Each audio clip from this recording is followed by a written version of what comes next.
Good morning everyone, today we're looking at another Timex watch review. We're looking at one of the Deepwater ranges today. I am wearing one of the Deepwater ranges as well, just to sort of try it out. I might be looking at keeping it, not too sure. I'll show you that in a little while.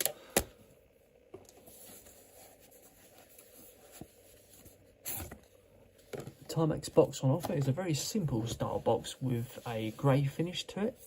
Simple white Timex logo imprinted in the top.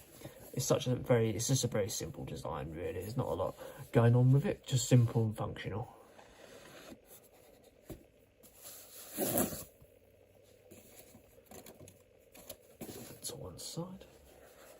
The whole watch is housed inside a on top of a ash grey cushion with white interior box and user manual tucked away inside there.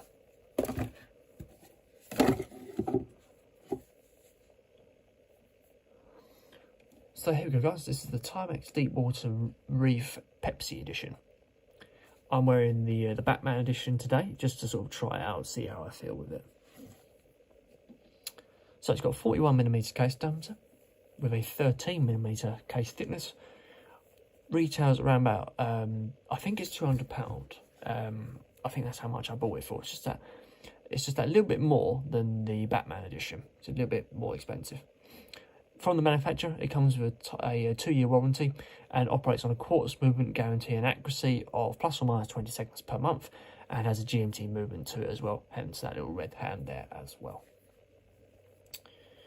So let's have a look at the dial here. So obviously we've got that Pepsi theme going on here with the blue and the red interior parts to the face of the watch, with fully luminous hands, fully luminous increments.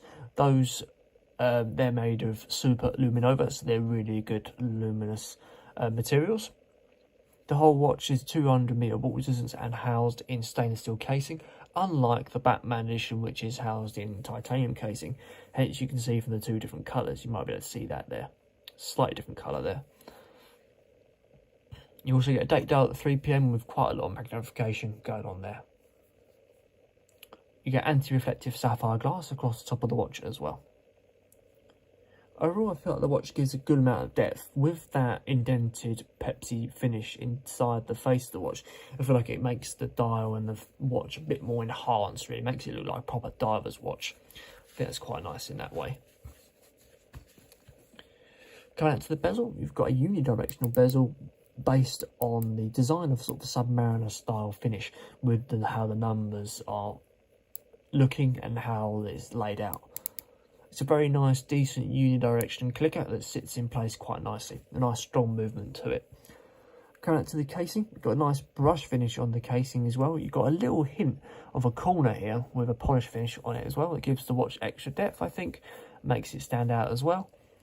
Come round to the actual crown. It's a screw down style crown. First position, well defined first position with a decent mechanism to turn the hands around. It feels a little bit delicate, but I think that's an acquired taste. Second position, again a nice well defined click and a good movement to the actual seconds hand as well. Let's have a look at the individual movement of the GMT hand if that applies. There you go, you can see that moving as well. What I like about this watch is essentially it's got 4 hands really. It's nice and busy. I like a busy watch in terms of the hands. Quite like seeing that.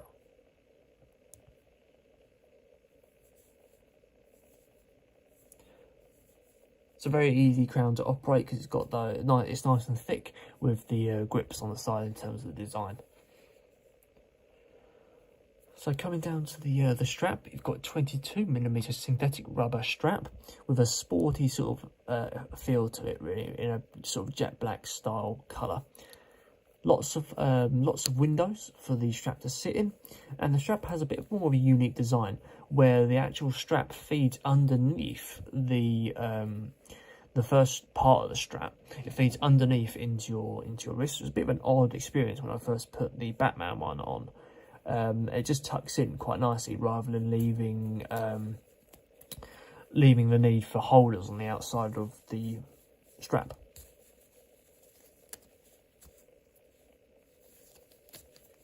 The buckle is a polished, not polished, right, a brush finished stainless steel buckle with that Timex embossing in the buckle, funny enough.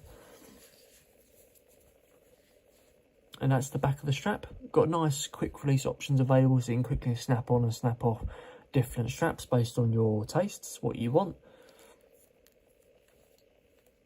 One thing to note is this watch is probably not designed for wrists smaller than, say, 6.5 inches. I can't remember how big mine is. Mine might be 5.5 or 6.5 inches, but it shouldn't be too small, your wrist, really. I don't think, as a lady, I don't think you could wear one just because of the size of the strap. This is on the maximum setting, and I've tucked that under. You do get the extra sort of 5 centimeters there with the strap tucked in, but there's not a lot of give. This just about fits me on that last setting there. It's just right how I'd have it. It's a little bit snug, but it's just right how I'd have that.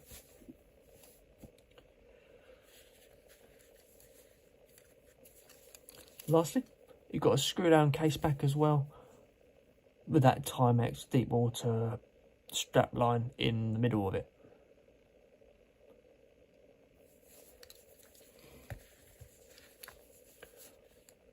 So there we go, guys. That is the Timex Deepwater Reef Pepsi against the Batman that I've already got on. There is going to be a comparison video of these two, just so you guys can see these in a bit more detail when they're next to each other, and then I can do a comparison of some of the differences. There's not a lot of differences, to be fair, but it's just so if you're debating one, what one you're going to go for. That lifelong debate is the Batman versus Pepsi, so I thought, well, why not? We can have a look at that debate yet again for the Timex Deepwater Reef collection. I hope you enjoyed that, and I'll see you in the next video.